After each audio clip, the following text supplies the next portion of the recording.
eventualmente van a tener que volver al hospital. Ustedes no van a poder estar toda la vida por fuera del hospital.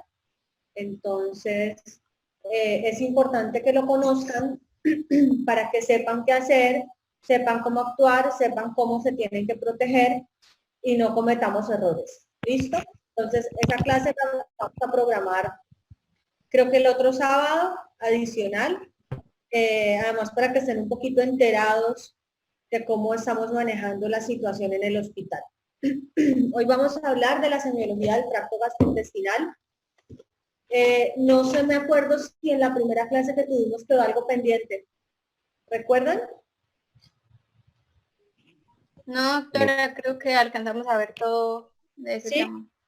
Ok, bueno, entonces, semiología, ay, ¿cómo paso la diapositiva? Semiología del tracto gastrointestinal, pues básicamente es la misma estructura que habíamos hablado previamente, de anamnesis, examen físico y todo lo demás.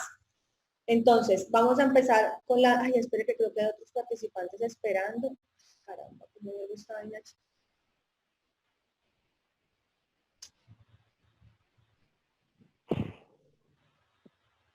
¿Están todos ya? ¿Cuántos son, Roxana? Faltan 3, doctora. Somos 39 con usted.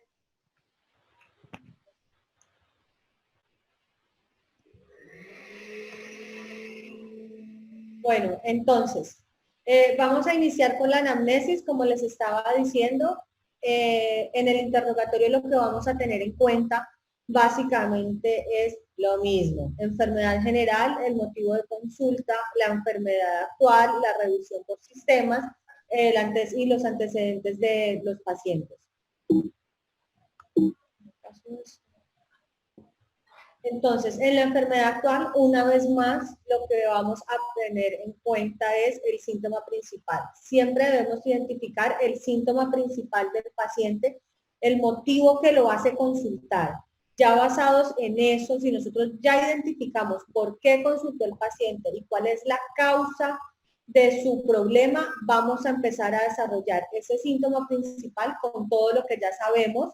Cuándo le empezó el dolor, por qué le empezó el dolor, en dónde lo tiene, si se le va para algún lado, qué intensidad tiene el dolor, había tenido antes ese dolor, qué manejo le dio en la casa. Lo que ustedes ya saben que deben preguntar en caso que el síntoma principal sea dolor. Después de eso vamos a preguntar qué otros síntomas asociados tiene el paciente, que ya lo sabemos, normalmente fiebre, vómito, deposiciones diarreicas, o astenia, adinamia, pérdida de peso, lo que él considere que esté asociado a su síntoma principal. Entonces, una vez más, repasemos qué es lo que vamos a preguntar del dolor abdominal. El tiempo de evolución es muy importante porque eso nos ayuda a saber si es una enfermedad aguda o una enfermedad crónica, básicamente. La localización del dolor nos va a ubicar topográficamente qué órgano puede ser el que está causando el dolor, el tipo de dolor, si se irradia a algún lado, hacia dónde se va, si migra o no migra. Recuerden que el único dolor básicamente que migra es el del apéndice, los demás son irradiados o referidos. La intensidad del dolor, si tiene algún atenuante, si tiene algún agravante, si mejora o empeora con los cambios de posición. Espérense que hay alguien más esperando entrar. Camilo Castañeda.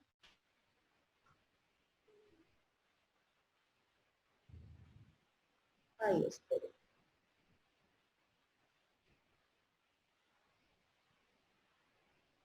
Listo.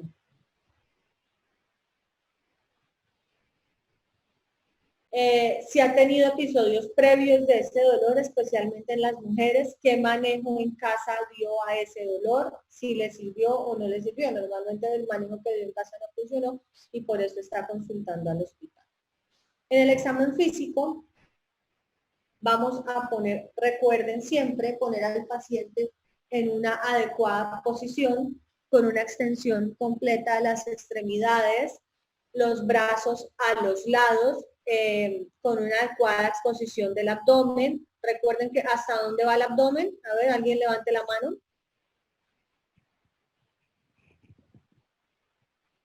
¿Hasta dónde se debe examinar el abdomen? Hasta la pelvis.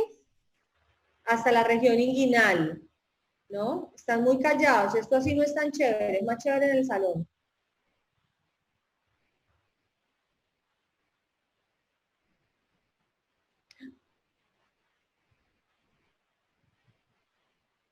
Bueno, ay, espere que ahora hice algo que no sé. Recuerden que deben exponer completamente el abdomen desde donde comienza por debajo de las mamas o los pectorales hasta la región inguinal. Básicamente le deben decir al paciente que se baje el pantalón, falda, lo que sea, hasta la mitad de la pierna. Y el examinador siempre se debe hacer al lado derecho. Si usted es zurdo, pues se debe hacer al lado izquierdo. De lo contrario, siempre al lado derecho. ¿Qué vamos a ver en la apariencia general? Las fases del paciente, los gestos que hace, la marcha. Usted debe ver desde que el paciente ingresa al consultorio si camina con dolor, si camina encorvado, si camina erguido, si camina como si nada, si se queja, si tiene cara de dolor o no, qué apariencia en general tiene, qué semblante tiene. Recuerden que los pacientes con cáncer tienen una apariencia muy específica. Son pacientes que tienen un color terroso, mucha pérdida de peso, una masa muscular muy disminuida, pueden estar anoréxicos. Ustedes, desde que el paciente entra, ustedes lo ven. En cuanto a los signos vitales, son fundamentales porque recuerden tener en cuenta los signos de respuesta inflamatoria sistémica. Entonces, el pulso nos puede decir si un paciente está taquicárdico o no. Si un paciente está taquicárdico puede ser por dolor, por algún proceso infeccioso, algún proceso inflamatorio. Si el paciente está bradicárdico, qué frecuencia respiratoria tiene, qué temperatura tiene, la tensión arterial, si un paciente está hipotenso, taquicárdico, taquipnéico, pues ese paciente evidentemente tiene algo que lo está alterando, algún proceso infeccioso, algún shock séptico que lo está alterando. En el examen de abdomen, como ya sabemos, entonces vamos a hacer la inspección, la auscultación, la percusión y la palpación. En este momento, teniendo en cuenta que estamos en pandemia, que estamos restringidos, miren la cara que tengo, tener encima tantas cosas es horrible, duele la cabeza, duele la cara, el tapabocas aprieta, las monogafas apretan, la careta aprieta, horrible. En este momento no debemos auscultar pacientes. Bueno, fundamental. Recuerden que en este momento la enfermedad pues se transmite es por aerosoles. Entonces, en la medida de lo posible vamos a evitar auscultar pacientes. Pero en el diario vivir hacemos la auscultación, la percusión y la palpación, superficial y profunda. Recuerden, siempre empiecen a palpar del sitio más lejano al punto doloroso hasta el punto doloroso. Si usted empieza a palpar donde tiene dolor el paciente, lo va a perder. El paciente no se va a dejar tocar por usted. Haga primero la percusión y luego la palpación, es lo que yo más les recomiendo, porque una vez usted ha palpado al paciente, él ya no quiere que usted le haga nada más. La defensa muscular es un signo temprano de inflamación. Haga el examen físico de forma sistemática. Siempre hágalo igual. Trate siempre de hacerlo de la misma manera para que lo memorice, lo haga bien y lo haga completo. El abdomen va hasta el tercio medio del muslo. Y siempre revisen la región inguinal. Recuerden, siempre revisar la región inguinal. Entonces, ¿quién me puede recordar cómo hacemos la auscultación? Necesito que participen. A ver, ¿quién levanta la mano? Aquí se puede levantar la manita. Doctora, en forma las manecillas del reloj y lo que más se recomienda para la auscultación es que se tape la parte de la campana. Exactamente. Deben cubrir completamente el fonendo para que puedan escuchar bien. Recuerden lo que siempre les digo. Ustedes tienen que pasar muchas capas para poder escuchar los ruidos intestinales. ¿Sí? Tienen que pasar piel, tejido celular subcutáneo, camper, escarpa, pues aponeurosis, fascia, músculo, peritoneo y ahí sí tripa. Entonces, todo eso es un espacio muy grande, por lo cual es mejor que cubran la campana para que puedan escuchar, si no, lo que van a escuchar es el ambiente. Entonces, van a auscultar los cuadrantes completos, sí, está bien, si lo quieren hacer la forma de las manecillas del reloj, como quieran, está bien, pero siempre igual. Entonces, van a auscultar todos los cuadrantes, van a seguir el marco cólico, si ustedes ven en la imagen, hay como un rectángulo. Eso es el marco cólico, ¿sí? Entonces ahí ustedes van a escuchar los ruidos y acá en el centro, ¿sí ven el cursor? ¿Lo alcanzan a ver o no? Acá en el centro pues, van a escuchar el intestino delgado. Supuestamente deben escuchar también si hay un aneurisma, el soplo de la aorta. La verdad es difícil de escuchar, no es fácil. Y también existen pues los puntos ureterales que también los deben auscultar. Pero básicamente lo principal de la auscultación es escuchar los ruidos intestinales. A mí en lo personal no me importa cuántos ruidos. Lo que me importa es que sean seguidos, ¿sí? O sea, que ustedes digan, los ruidos están bien, siempre suenan igual, o están muy rápidos o están muy lentos, muy disminuidos. Si usted pone el fonendo, dura un rato y suena como, al otro ratico, ¿sí? Entonces como esto está muy disminuido, esto está muy silencioso. Bueno, básicamente es eso. Aunque como ven en la diapositiva, ahí les están nombrando puntos que ustedes deben auscultar y qué deberían auscultar en cada punto. Bueno, los signos de irritación peritoneal son muchísimos. Como ustedes se recuerdan, cuando iban al hospital, yo los ponía a que escribieran los signos de irritación peritoneal. No para que se los aprendan. No tiene sentido que ustedes se sepan 100 signos de irritación peritoneal.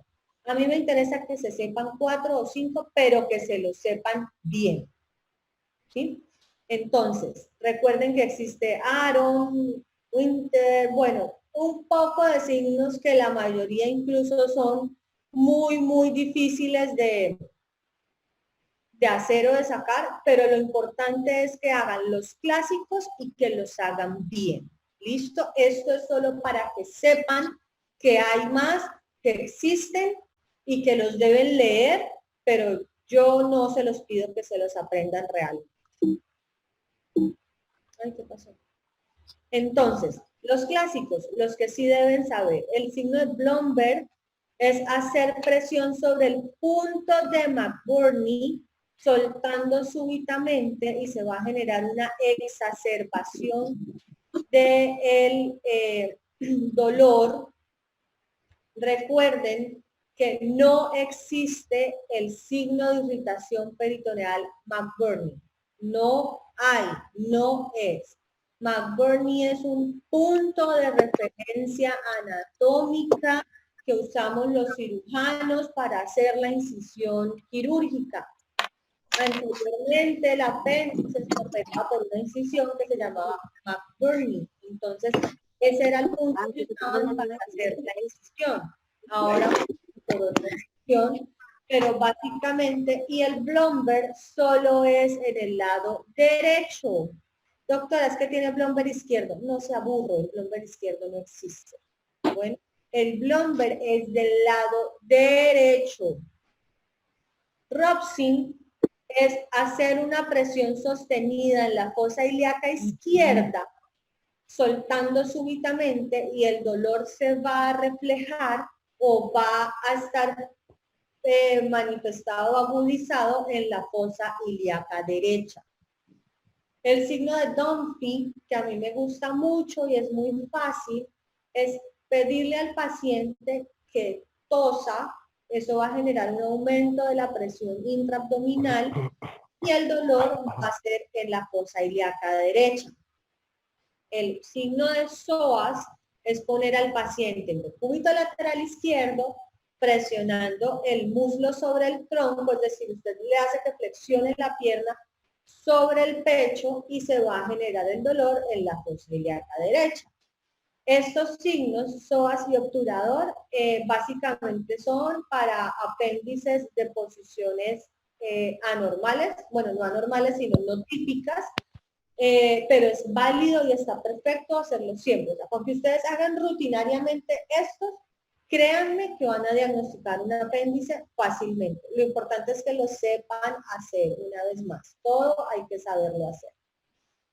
El signo del obturador es flexionar el muslo sobre el tronco, rotándolo, haciendo una rotación externa para que se genere el dolor en la fosa ilíaca derecha. Acá nuevamente el punto de McBurney, entonces ustedes van a hacer una línea entre el ombligo y la espina ilíaca anterosuperior. Van a dividir en tres esa distancia, o sea, en tercios, y el punto de McBurney va a ser el tercio distal, ¿sí? Acá está señalado el punto de McBurney. Ese es el punto donde normalmente uno va a encontrar el apéndice. Una vez más, no es un signo de irritación peritoneal, es simplemente un punto de referencia anatómica y esa es la altura que nosotros usamos para hacer la incisión. Y nosotros ahí, espera a ver si acá yo puedo escribir.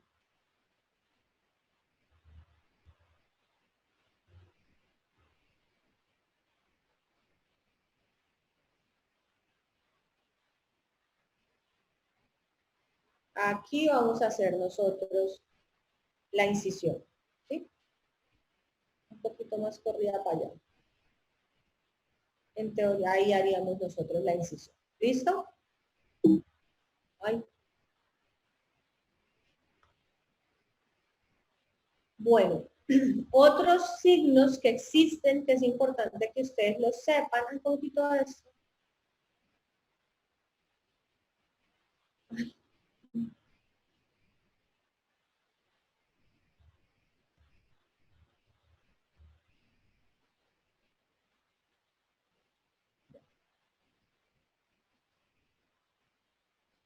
Bueno, entonces, otros signos que ya muchos de los que han tratado conmigo los han visto, los han estudiado, es el signo de Cullen, que es un edema superficial con un hematoma en la grasa subcutánea en la región periumbilical y es secundario a alguna hemorragia intraabdominal.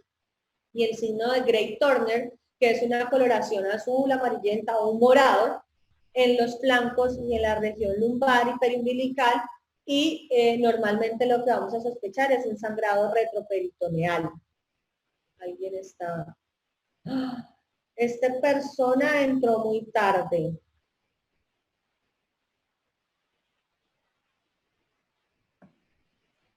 ¿Falta alguien más por entrar?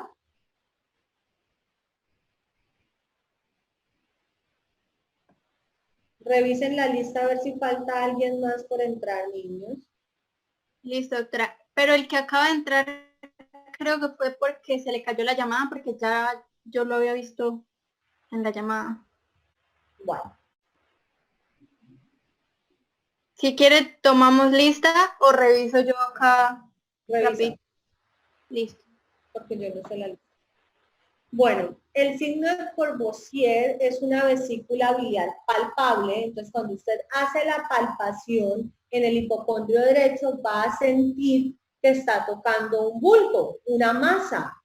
Normalmente eso que se toca es la vesícula y casi siempre es por alguna neoplasia de la vía biliar, con obstrucción de la vía biliar, o cuando hay un proceso inflamatorio muy agudo de la vesícula que está tan grande que se hace palpable. Otro signo importante que vamos a encontrar en el abdomen es el nódulo de la hermana Mary Joseph, que es una masa profunda en el área umbilical asociada a un carcinoma metastásico, casi siempre de estómago. ¿Alguien sabe por qué se genera un nódulo ahí? ¿Alguien? 39 personas. ¿A alguien se le ocurre por qué se genera ese nódulo ahí y vamos a pensar en carcinomatosis peritoneal? ¿Ninguno? Bueno, quiero que lo busquen y me van a enviar la respuesta ¿a dónde me la envían?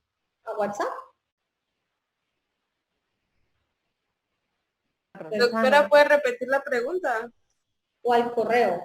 ¿Por qué se forma el nódulo? O sea, ¿cuál es la fisiología de la formación del nódulo de la hermana Mary Joseph? Porque cuando yo toco un abdomen y me encuentro ese nódulo, yo digo, este paciente tiene carcinomatosis peritoneal y este paciente va a tener un carcinoma de estómago, un adenocarcinoma de estómago irresecable, inoperable. De ahí también se van a desprender los criterios de irresecabilidad y de inoperabilidad del cáncer gástrico. Búsquenlos. Me lo pueden mandar al correo. Y lo vamos a tomar como quiz. ¿De acuerdo? Listo, doctora. Sí, doctora.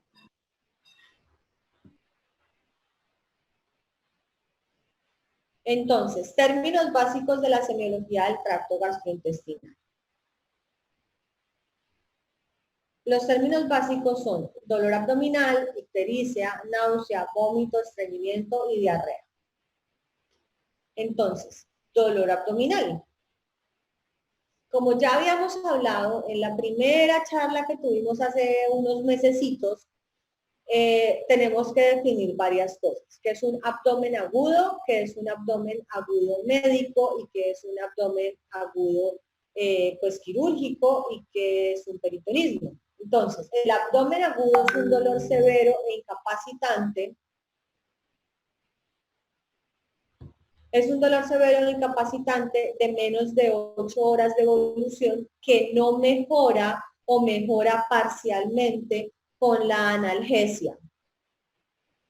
Se relaciona con ruptura de una víscera hueca intraabdominal, un regalo de su tiempo, hemos eliminado el tiempo límite.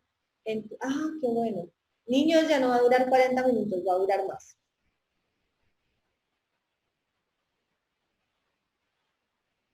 Entonces, se relaciona normalmente con la ruptura de una víscera intraabdominal y requiere manejo quirúrgico. ¿Me pueden mencionar, están muy callados, me pueden mencionar 3 patologías que generen abdomen agudo quirúrgico o incluso 10? A ver, ¿quién levanta la mano? Perforación de una úlcera péptica. Una úlcera péptica perforada, ¿sí? ¿Quién fue esa? ¿Quién habló? Mayra. Mayra. ¿Quién más? Rosana, ¿me haces un favor? La pancreatitis. Espérate. No. ¿Puedes ir anotando los que hablan? Listo, doctora. Voy. Una colecistitis aguda. Una apendicitis Una aguda. pancreatitis. A ver, calmados. Pongan el icono de la mano. Ay, ya Ya, me uno. como unos locos. Una pancreatitis. Esperen, vamos a Una hablar. apendicitis aguda. Una colecistitis. Esperen. La doctora les da la palabra. Uy, pero qué niños. Ahora sí. Yo. Daniela. Daniela. A ver, Daniela. Ya Una hablamos de úlcera péptica perforada. Otra. Una pancreatitis. Bueno, Una colecistitis también. espere, cálmese, Daniela, cálmese. Y espere que esa la dije yo. Perdón, disculpe. La pancreatitis. Sí.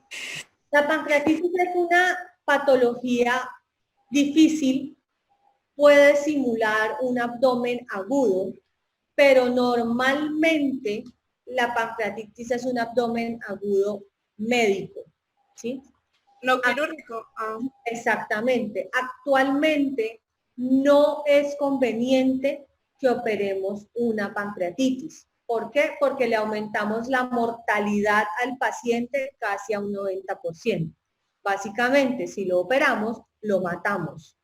El manejo de la pancreatitis es un manejo médico.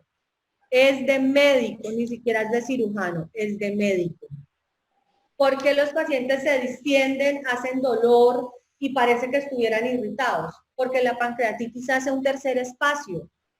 Entonces, todos los líquidos no se quedan en el espacio intravascular, sino se van a salir y por eso el paciente se les va a poner como un sapo, se va a distender y pues obvio tiene dolor, tiene una inflamación del páncreas.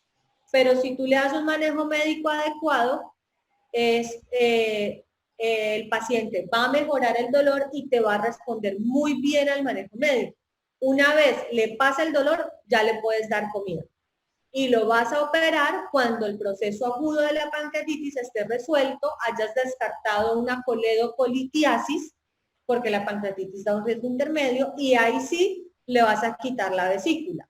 Eso si la pancreatitis es de origen biliar. Recuerden que la pancreatitis tiene muchas causas. ¿Que el 50% es biliar? Sí, pero es que hay otro 50% que tiene otras causas que son las de manejo de medicina interna. ¿Listo? ¿Aclarada la pancreatitis? ¿Qué otra? ¿Quién alzó la mano? Daniela Rugeles. Doctora, un aneurisma disecante de la aorta. Una perforación de una víscera hueca. Ay, No, pero Daniel Rugeles, profe. una perforación de la víscera hueca, ya ver, estoy diciendo patologías. Entonces, el aneurisma disecante de la aorta, sí, genera un dolor que va de la espalda hacia adelante, un dolor muy agudo, muy severo, y cuando ustedes toman los pulsos femorales, no va a haber pulso. El paciente está muy comprometido, se puede poner hipotenso, esto es una verdadera urgencia quirúrgica de cirugía vascular. ¿Qué otro? Doctora, la Ruptura del vaso. diverticulitis. Ruptura del vaso. No, Daniel Rugeles levantó la mano. Aquí los que tengan levantado la mano se les da la palabra, Daniel Rugeles. Rugeles. No soy de cada de... ¿Ya? ¿Aló? Aló, Aló. ¿Sí me escuchan? sí, sí. Profe, la apendicitis, la aguda también puede ser una causa de abdomen quirúrgico, pues. Sí. Y también una hernia inguinal Ay, estrangulada. calmado, día uno, no se mate. Bueno, perdón. Calmado. Entonces, la apendicitis, claro, por supuesto, es la que nosotros más operamos y por eso son los signos de irritación peritoneal que clásicamente se usan es en la apendicitis. Genera un dolor muy agudo, normalmente el paciente así haya tomado algún tipo de analgésico, el dolor va a persistir, usted lo toca y el paciente brinca. Usted no lo tiene que tocar bruscamente, con que usted lo toque, usted ya, o sea, el paciente de una vez brinca y usted ya sabe que tiene un abdomen agudo quirúrgico. Yo no así. Brian Figueredo. Doctora, en caso de una diverticulitis, la cual ya haya inflamación como tal.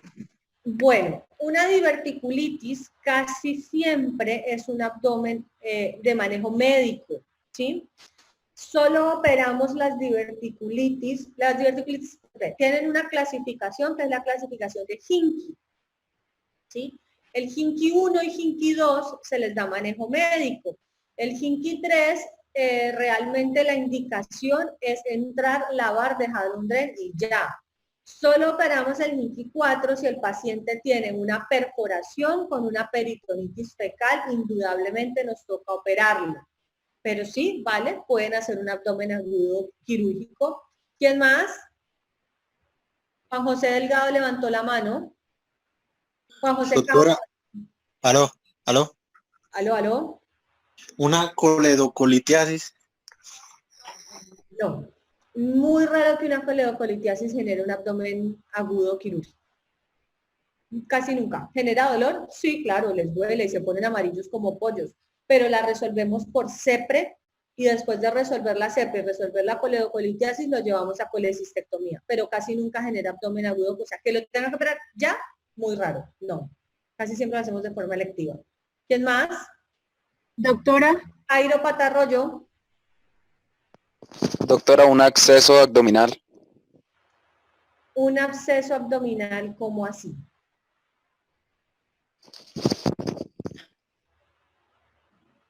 ¿Por alguna inflamación o alguna infección?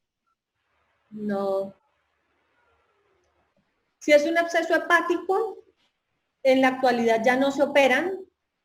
Los abscesos hepáticos ahora se les hace manejo percutáneo independientemente del tamaño del absceso. ¿Sí? Anteriormente, si el absceso era mayor de 5 centímetros, se operaba. Si era al lado del lóbulo izquierdo, se operaba. Si drenaba a cavidad, pues ese sí aún se opera, obviamente. Si se rompe y drena cavidad, pues hay que operarlo y va a ser un abdomen agudo quirúrgico, pero es la minoría. En la actualidad ya los abscesos hepáticos no se operan. Si drena al pericardio, también era una indicación quirúrgica, y si drena al tórax, también era una indicación quirúrgica. En la actualidad tratamos de hacerlo todo percutáneo, a los pacientes les va muchísimo mejor, mejoran muy rápido y se evitan una gran incisión de la parotomía. ¿Quién más? Por acá veo que Daniela Rugeles dice, calma Daniela Rugeles, una obstrucción intestinal severa. ¿Cómo así severa? ¿Hay severa y no severa? Un vólvulo intestinal. Un vólvulo puede causar una obstrucción intestinal. Doctora, una intususcepción. Sí, una intususcepción puede causar, Chicos, puede estimular una... Bueno, pues Yo tengo la mano levantada hace rato. Es que hay personas que llevan con la mano levantada desde hace rato y entonces yo tengo aquí el orden de los que levantaron la Bueno, mano. entonces sigamos el orden que dice Roxana, pero espera, aclaramos lo que estaban diciendo de la intususcepción. La intususcepción puede simular los síntomas de una apendicitis. Casi siempre los operamos pensando que es un apéndice y cuando entramos es una intususcepción. Eso se da más en los niños que en los adultos. En los adultos es verdaderamente raro. Eso es más una patología de cirugía pediátrica. La obstrucción intestinal, me gustaría que habláramos casi toda una clase de eso. Eso es un tema larguísimo, que eso es, no sé si eso ahora lo va a dar el doctor, no me acuerdo qué doctor ahora es el que tiene eso, pero podemos organizar otra clase solo para hablar de obstrucción intestinal. ¿Les parece? A ver, ¿quién levantó la mano? Sí. Camilo Castañeda la levantó de primero. Camilo Castañeda. Una ruptura de embarazo ectópico. Sí, señor. Un embarazo ectópico, esa vaina es urgente. Hacen o sea, igual, también se entra pensando que es un apéndice, porque espere que creo que tengo a alguien acá esperando para entrar. Ya. ¿Quién es el que está esperando para entrar? Creo que ya entró. ¿Ahora sí estamos completos? Sí, doctora. Un embarazo ectópico genera, casi siempre, no sé por qué son del lado derecho, genera un dolor igualito a la apendicitis en el lado derecho con los signos de irritación peritoneal. Lo único que a uno le llama la atención es que la paciente tiene descenso en la hemoglobina, casi siempre llegan con una hemoglobina baja, con un compromiso, hipotensas, taquicárdicas, diaforéticas, o sea, casi que en un shock,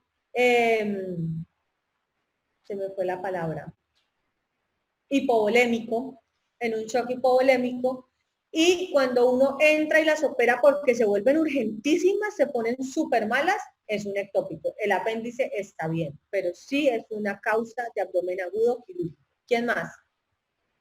David Cristancho. David Cristancho. Doctora, una isquemia mesentérica. Sí, pero la isquemia mesentérica, si tú has leído, la isquemia mesentérica tiene algo muy particular y es que el paciente refiere muchísimo dolor, pero cuando tú palpas el abdomen es blando y no tiene signos de irritación peritoneal.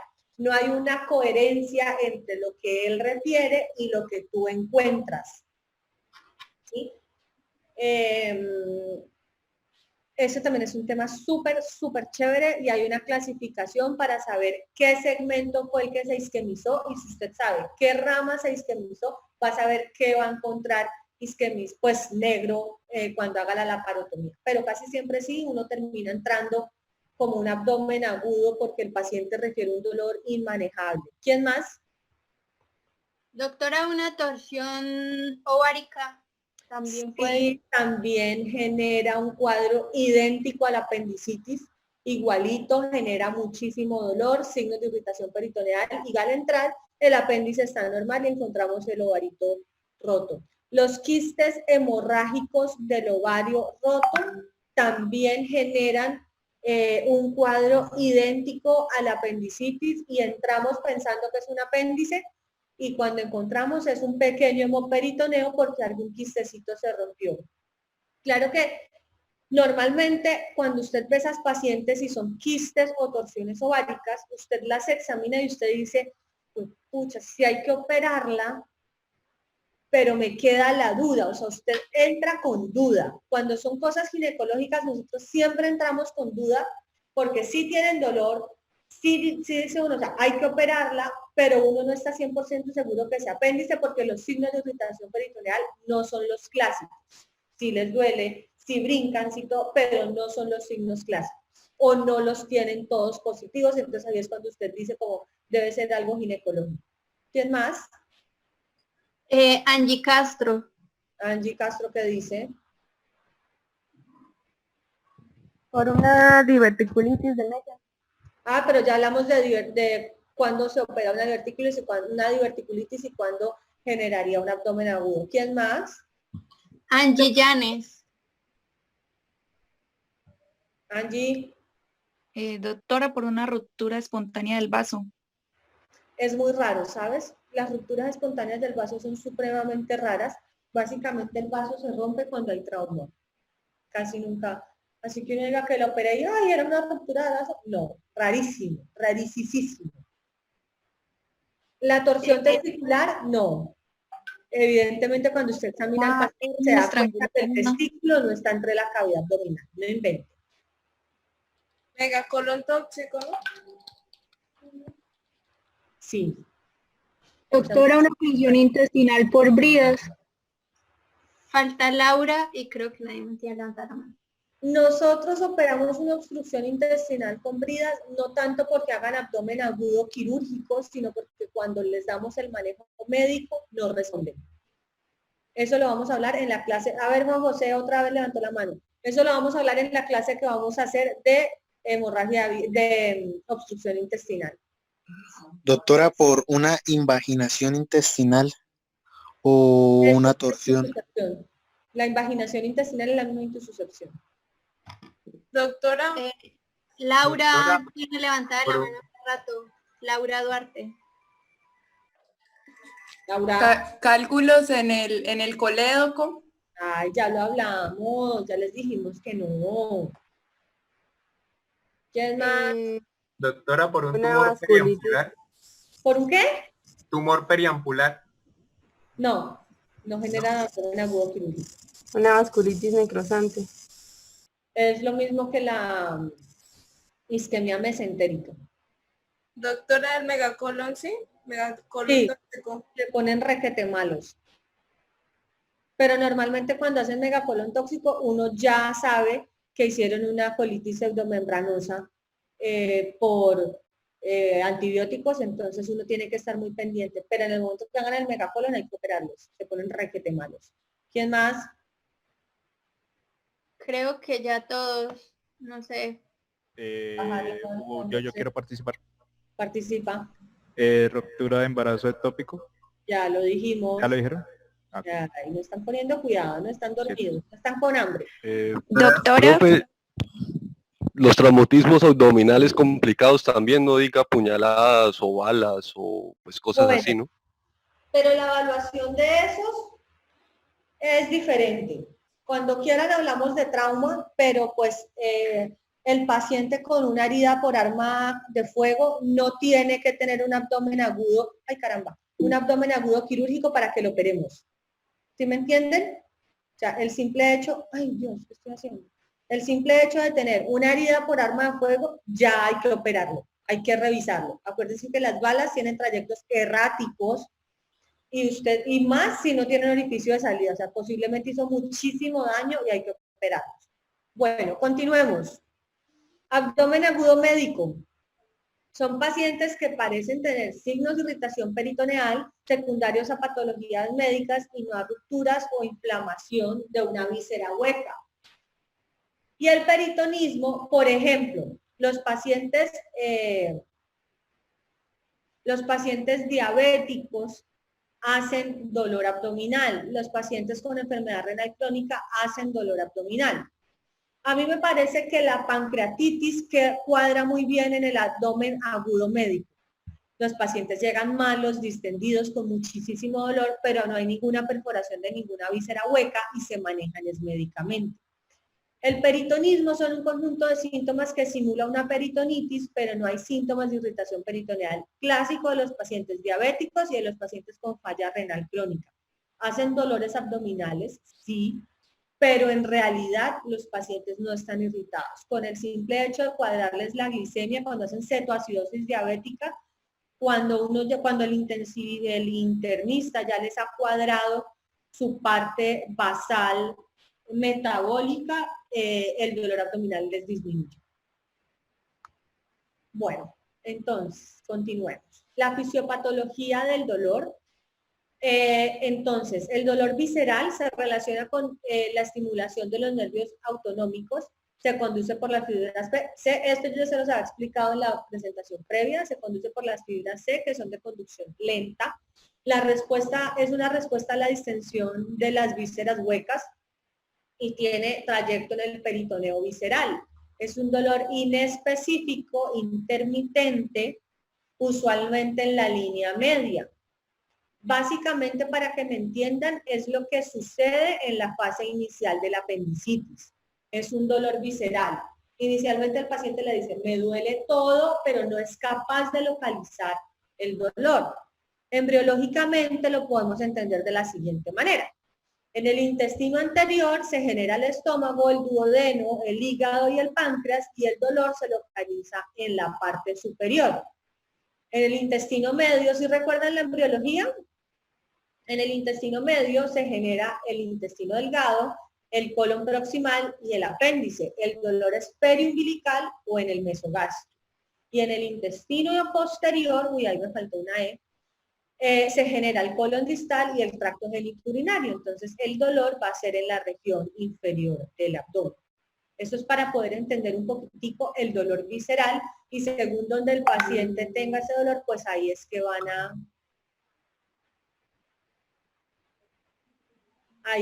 van a entenderlo mejor. Bueno, ahora esto no pasa. El dolor parietal. El dolor parietal se produce por una irritación directa del peritoneo parietal. La sensibilidad está dada por los nervios periféricos que se conducen por las fibras A delta de conducción rápida. Es un dolor agudo y constante y en ese momento, como ya está irritado el peritoneo del órgano, el dolor es bien localizado. ¿Listo? Y el dolor referido, una vez más, que eso ya se los había explicado, se percibe en un lugar distante al origen real del dolor. Es porque las fibras aferentes del órgano afectado ingresan a la médula al mismo nivel de las fibras somáticas de la zona anatómica definida.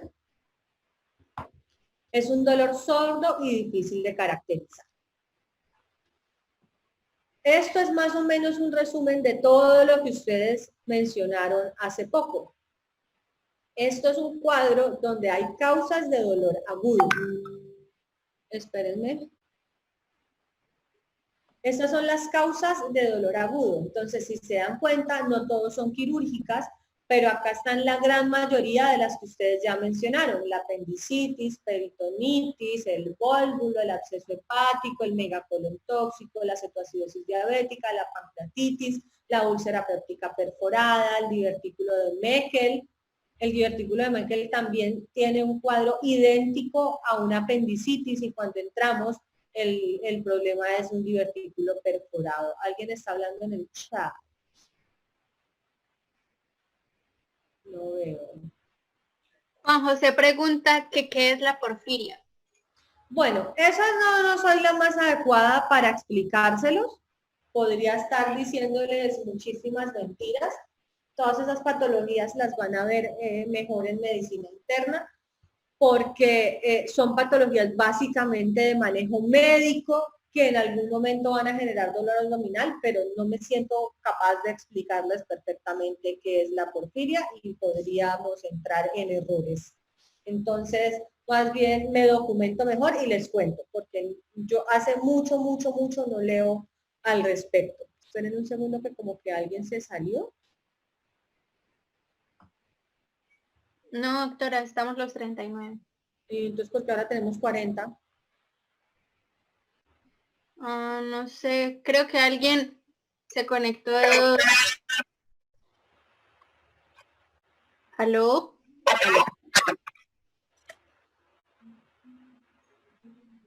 No sé, de pronto alguien está conectado por dos computadores diferentes. No sé. Bueno. Las causas de dolor crónico, básicamente la enfermedad acidopéptica, las neoplasias intraabdominales, la pancreatitis crónica, la colecistitis crónica, la hernia hiatal, las hernias de la pared abdominal, la enfermedad diverticular, la ascitis y la falla cardíaca. Todas estas no son, casi nunca son de manejo quirúrgico urgente. Entonces, si ustedes recuerdan en el libro, viene dividido por segmentos los tipos de dolor. Aquí solo vamos a mencionar unos porque son muchísimos, entonces ustedes deben leerlos y repasarlos por su cuenta, pero pues básicamente los dolores del hipocondrio derecho son el absceso hepático, que genera dolor abdominal, fiebre, hepatomegalia dolorosa, elevación del hemidiafragma derecho en una placa de tórax, puede generar ascitis, puede generar edema y anasarca en los pacientes. Y como ya les había mencionado previamente, el manejo es percutáneo. Uy, Dios mío, las 2 de la tarde. El absceso hepático amebiano genera anorexia, pérdida de peso, náuseas, fiebre, dolor en hipocondrio derecho, irradiado pues a la región lateral, hepatomegalia y dolor a la percusión de la reja costal. Niños, una preguntita antes de continuar. ¿Alguno de ustedes tiene algún amigo que esté en el hospital, médico general o algo, para mandarles la presentación? Es que va al correo, no me la deja mandar, es muy pesada. ¿O alguien en el hospital? Sí, el doctor Tarazona, Juan Pablo Tarazona. ¿Cuál es el doctor Juan Pablo Tarazona? Es médico general. ¿Y dónde está él? Ay, yo no, le voy a preguntar en qué servicio está, él es primo. Ah, bueno, entonces si quieren yo el lunes le doy a él la presentación para que te la pase y ustedes la puedan tener. ¿Listo? ¿Eh? Ah, es otra posibilidad. Bueno, Por Google Drive, sí. sí, puede ser. ¿Pero ustedes tienen un Drive?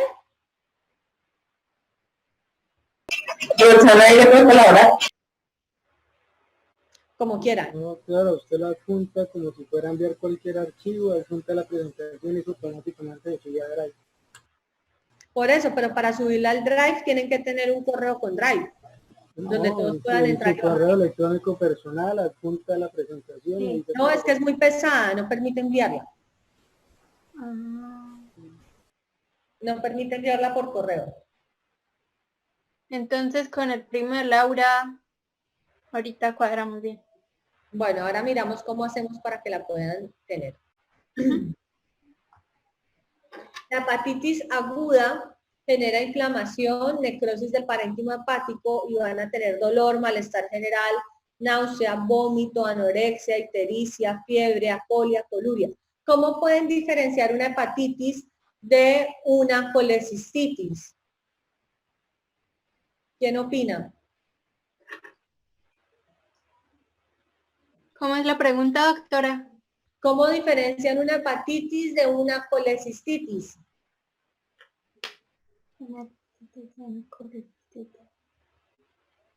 Por la inflamación del hígado, tal vez. Pero el paciente no le va a decir, tengo inflamación del hígado. ¿Dolor a la puñopercusión? No, eso si fuera algo renal. En la colecistitis hay morfipositiva. Hepáticas. No entiendo. A través del signo de Morphy, doctora. Los dos pueden tener morfi. Clínicamente, ¿qué los hace pensar? Primero clínicamente, luego Ictericia. paradójicamente. ¿Qué les hace pensar que el paciente tenga una hepatitis y no una colecistitis? Ictericia. El paciente con hepatitis va a tener ictericia. El de colecistitis puede tenerla también. Doctora, en los exámenes, el paciente con hepatitis tiene transaminasas elevadas. Sí, es verdad, cuando a uno le llega un paciente con dolor en hipocondrio derecho y las transaminasas están por encima de 500, es obligatorio descartarle como primera posibilidad hepatitis. Pero clínicamente, cuando el paciente llega y le describe el cuadro clínico, ¿qué le hace a usted pensar como no? Hay que pensar también en una hepatitis.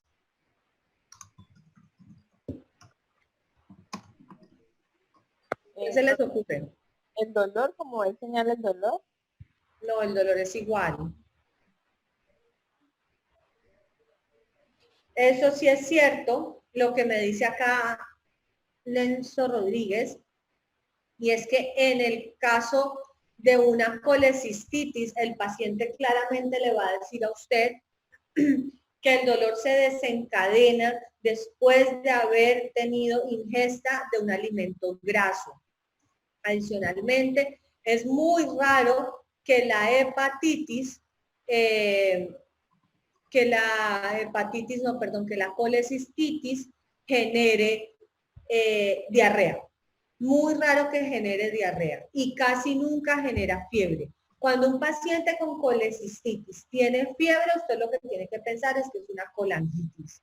Pero una colecistitis normal no genera fiebre.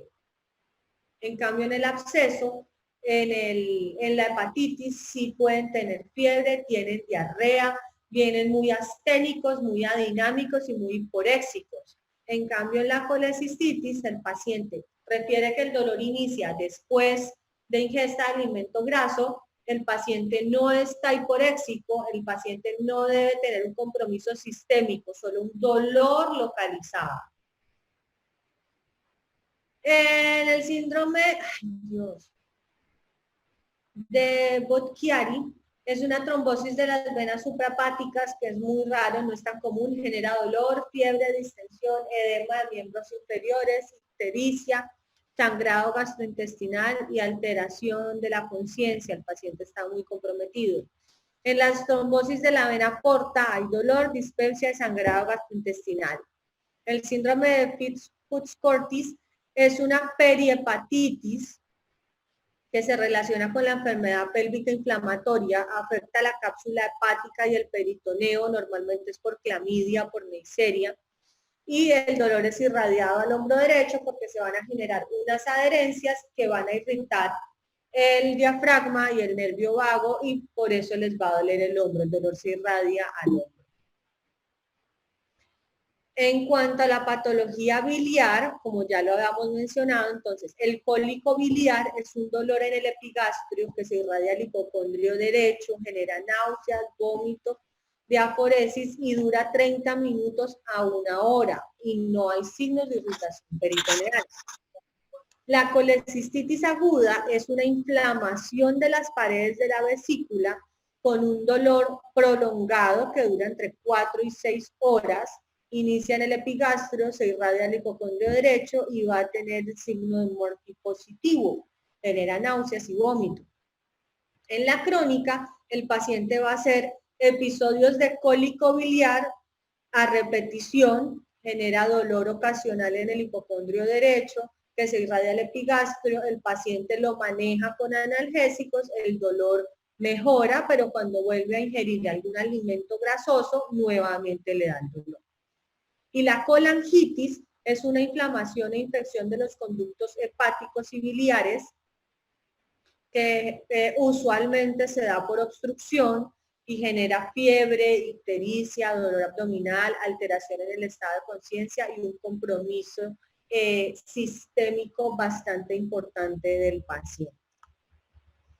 En el hipocondrio izquierdo vamos a tener esplenomegalia, que genera dolor en el hipocondrio izquierdo referido al hombro izquierdo con una sensación de saciedad. Los dolores del hipocondrio izquierdo son verdaderamente raros. No es común que los pacientes vengan con dolor en el hipocondrio izquierdo, no es común la patología del vaso. Acá está lo que mencionaban ustedes de la ruptura del vaso, genera dolor en el hemitórax izquierdo referido al hombro, aumenta con la inspiración. Los abscesos esplénicos generan fiebre y dolor. El infarto esplénico también genera pues solamente dolor y básicamente nosotros solo operamos el vaso cuando el paciente ya ha sido estudiado por medicina interna o por hematología y ellos determinan que la única forma de manejar la enfermedad que tienen es con una esplenectomía, pero nosotros no somos los primeros que los vemos y realmente no somos los que decidimos la cirugía.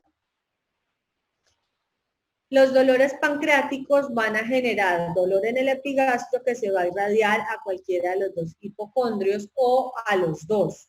Y los dolores de los tumores del ángulo esplénico pues van a generar dolor en el hipocondrio izquierdo con alteraciones del tracto gastrointestinal, cambios en el patrón intestinal, los pacientes van a tener episodios de diarrea y luego hacen episodios de estreñimiento y pueden tener sangrado digestivo bajo. Me avisan cuando paramos, porque es que esta clase es larguísima. Yo normalmente lo que siempre hacía es que yo unía las dos clases en una sola, entonces por eso esta clase es requete larga.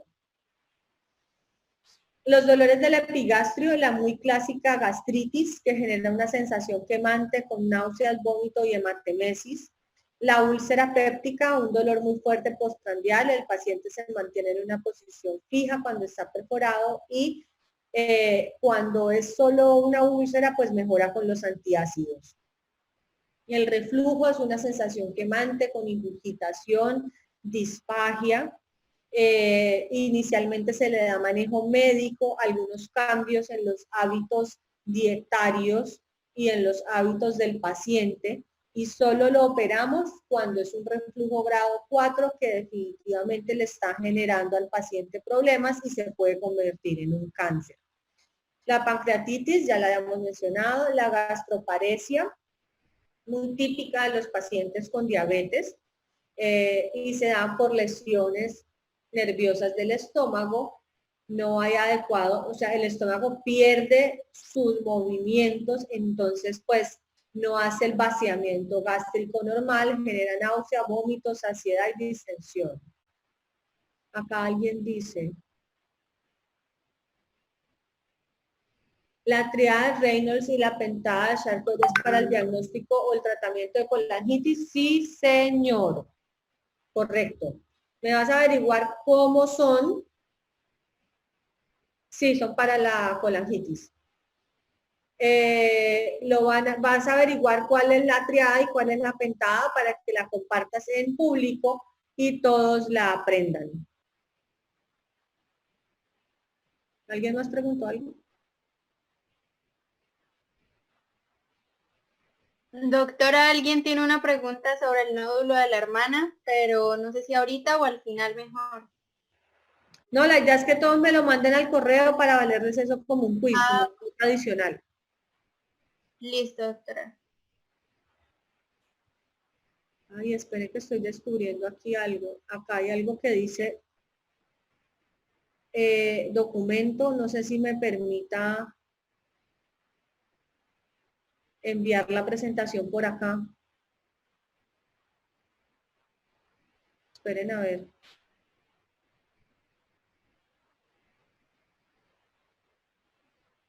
Ay, ¿dónde está la carpeta de usted?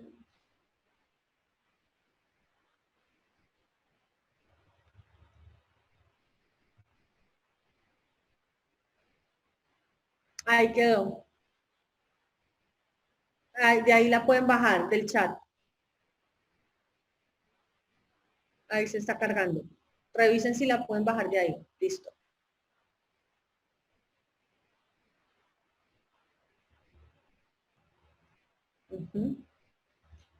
Bueno, el infarto agudo del miocardio, como si ustedes saben, el infarto cuando es de la cara posterior puede generar un dolor en el epigastrio, pero realmente no es un dolor en el epigastrio, es un dolor irradiado al epigastrio.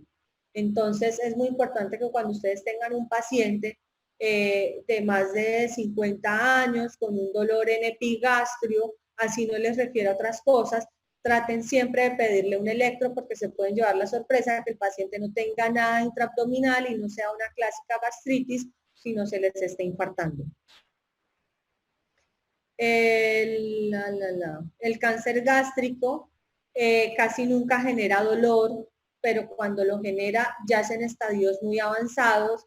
El dolor es en el epigastrio, van a tener pérdida de peso, anorexia, náuseas, vómito, plenitud gástrica y sangrado digestivo. Es el principal síntoma por el cual consultan los pacientes, el sangrado digestivo. De ahí viene que van a tener hematemesis o melenas. Las hernias epigástricas normalmente es por contenido graso, pueden pasar inadvertidas al examen físico porque muchas veces no se ven sino se palpan. Ahora vamos a ver los dolores del flanco derecho. El divertículo de Meckel, la colitis aguda, el cólico renal, la pielonefritis, la hidronefrosis, el riñón poliquístico. Todas estas patologías que son renales generan un dolor abdominal, pero cuando ustedes interrogan adecuadamente al paciente, el paciente sabe diferenciar si el dolor inicia en el abdomen o inicia en la espalda y se le irradia al abdomen. Y la mayoría de los casos es que inicia en la espalda y se le irradia al abdomen, ¿sí? Entonces, casi siempre nos piden valoración por dolor en flanco y en fosa ilíaca derecha de pacientes con cálculos renales o con cálculos ureterales, pero cuando usted juiciosamente examina al paciente, usted se da cuenta que el dolor no es abdominal, sino que el dolor inicia en la espalda, se irradia al abdomen y ahí van a tener la puniopercusión positiva.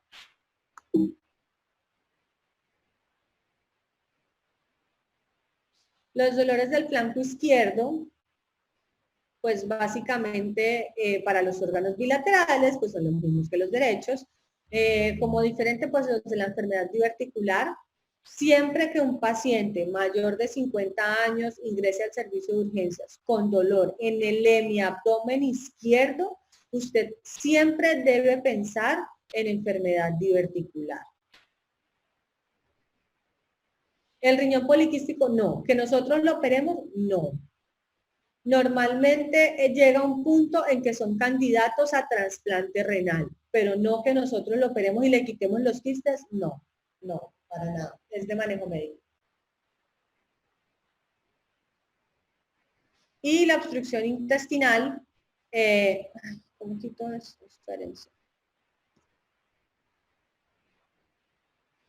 La obstrucción intestinal, pues va a haber una barrera mecánica que va a impedir el paso normal del tracto gastrointestinal, generando pues distensión, vómito, ausencia de posiciones, ausencia de platos y dolor. Bueno, y el colon, los tumores del colon izquierdo pueden ser una causa de obstrucción intestinal. En la mayoría de los pacientes es la primera manifestación del cáncer es obstruirse. Cuando los tumores son estenosantes, lo que van a hacer es que tapan la luz del colon, entonces pues no hay paso de la materia fecal y generan obstrucción intestinal. Es muy, muy clásico. Espérense que tengo que quitar acá una barra que tengo y no me deja ver.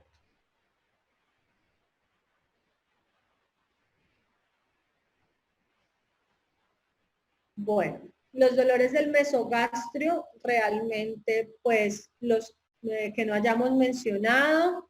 La isquemia mesentérica, ya les dije, es un dolor que el paciente refiere que es muy, muy, muy fuerte, pero cuando usted lo examina, el abdomen es muy blando. La ileitis, una inflamación del ilion, genera dolor abdominal, incluso puede simular un cuadro de apendicitis, empeora con los alimentos. La invaginación es cuando un segmento del intestino contraído por una nave peristáltica se introduce, o sea, el intestino se introduce dentro de sí mismo, o sea, queda intestino entre intestino. Genera cólico, puede generar sangrado, náuseas, vómito y un cuadro también muy similar a un apéndice. El vólvulo, por una torsión del intestino sobre su propio eje, genera obstrucción intestinal y dolor. Y pues casi siempre no, siempre es quirúrgico. Aunque ahora también hay manejo endoscópico de los vólvulos, pero casi todos terminan en manejo quirúrgico.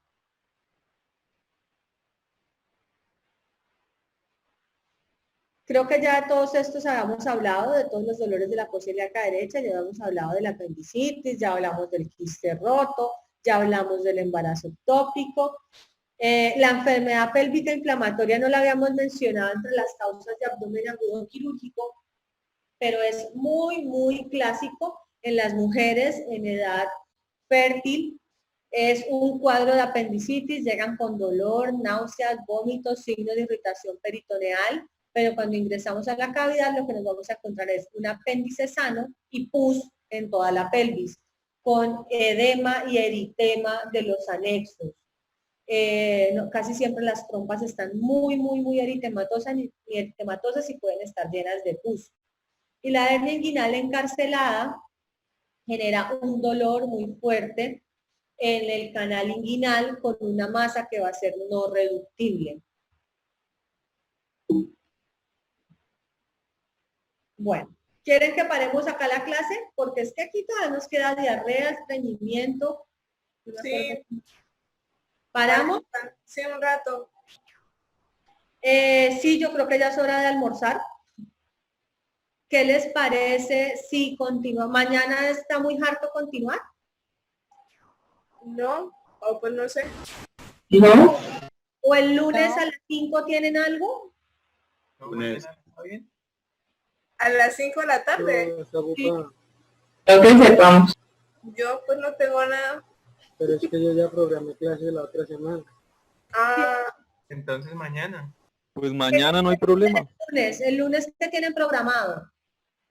Ay, doctor Diego. Rincón tenemos clase. Diego, ¿no te escucho? Con el doctor Rincón tenemos clase. ¿A qué hora?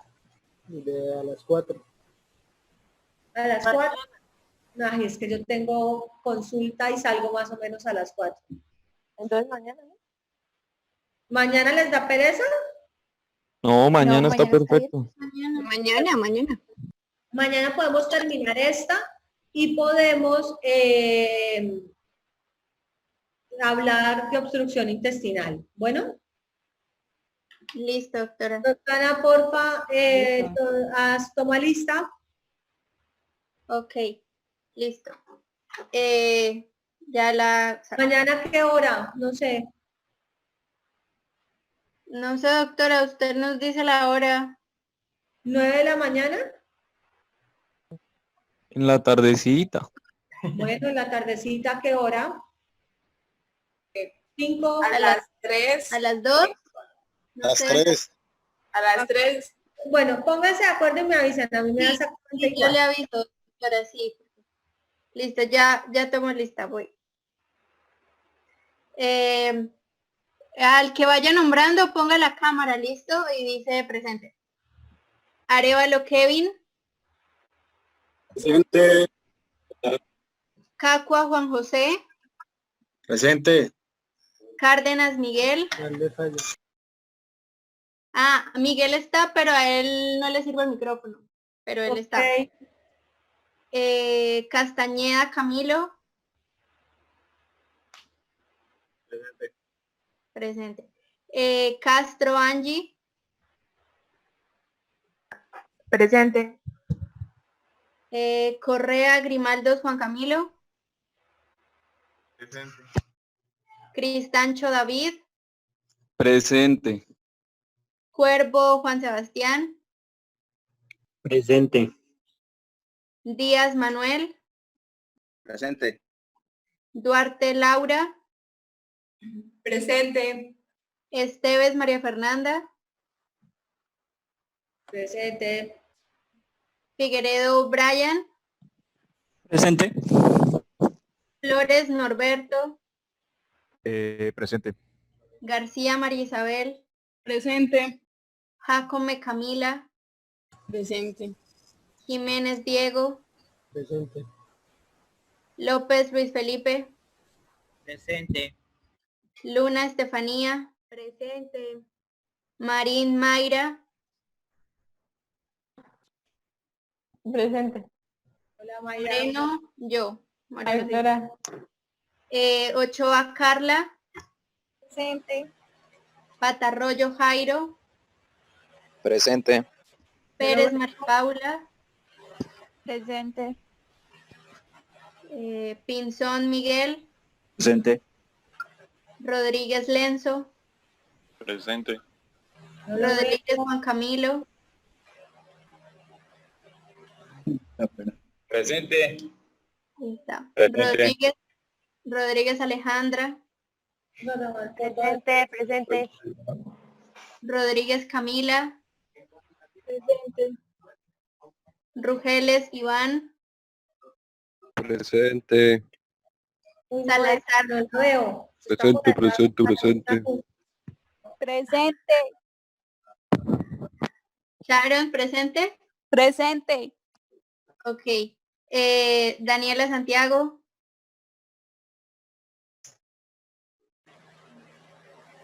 Daniela, Presente. Ahí la veo. Lady Sepúlveda, Presente. Torres Camila, Presente. me perdí. Velázquez Erika, Presente. Vilar Gina, Presente. Villamizar John,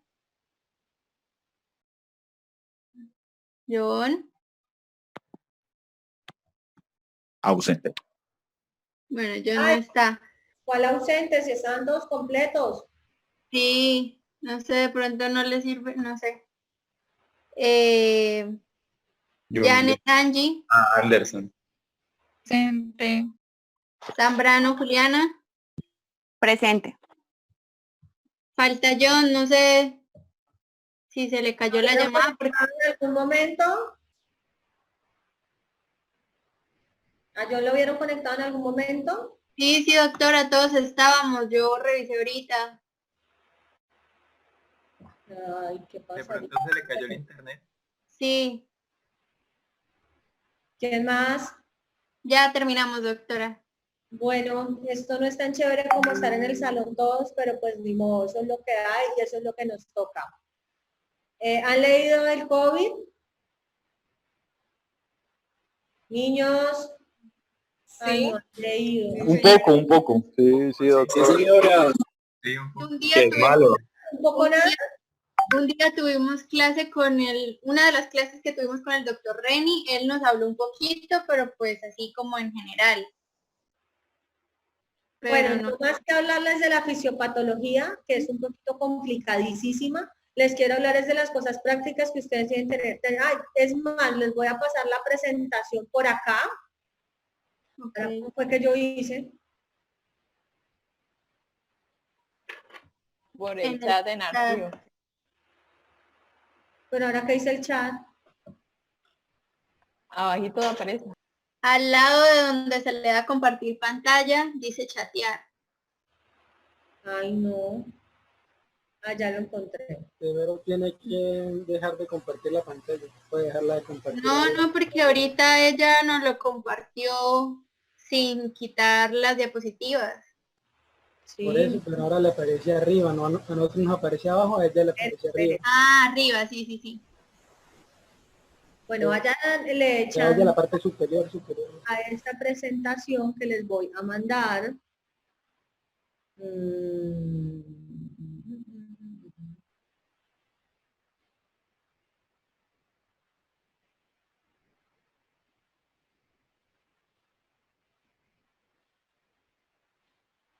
Creo que este tiene un par de errorcillos de digitación.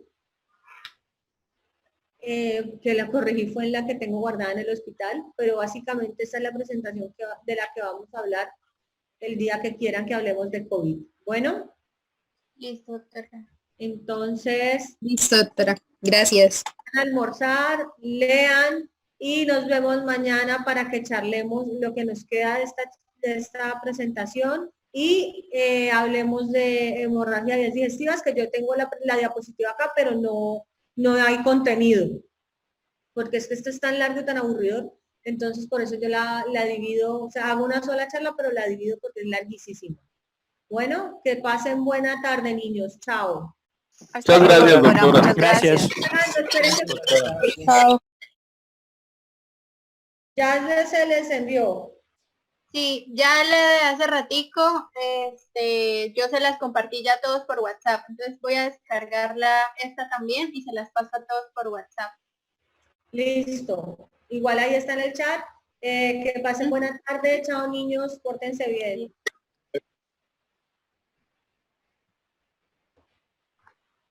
Chao. Chao.